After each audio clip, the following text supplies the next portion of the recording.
Hi there. Welcome to our channel.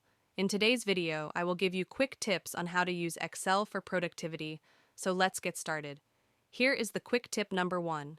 You can adjust your columns widths one by one, or you can select all the columns you want to adjust, and then all you have to do is double-click between any line and see it automatically adjust widths.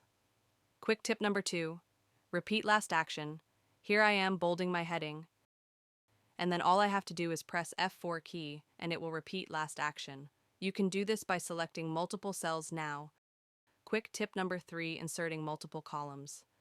I want to add column between D and E, so select the column, hold click, and then drag to highlight the number of column that you want to insert. Now I'll right click and choose insert and notice.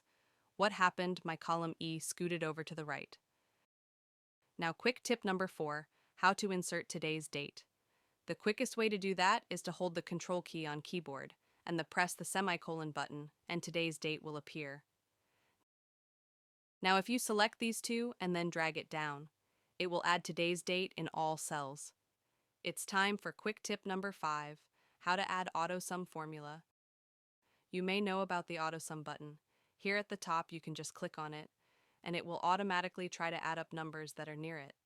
But I am going to show you how you can do it by keyboard key. For that, you have to hold Alt key and then tap equals sign. Look, AutoSum is activated. Now just press enter and see the answer.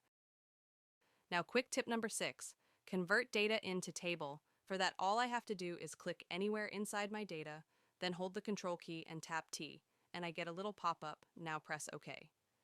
And look, it converted our data into table. Now for the last quick tip 7 is freeze pans. So if I end up extending this sheet with more rows, it becomes hard to remember the column's heading.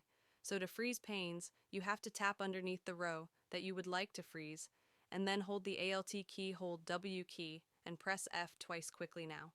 If I browse down the spreadsheet, I never lose sight of row. If you want to turn off freeze panes, go to View tab, and here you'll see Freeze Pansy. You can click and unfreeze the panes. That's some of the quick tips. That's it for today's video. I hope you liked it. If you have any questions, please comment down below us and do subscribe to our channel. Thank you.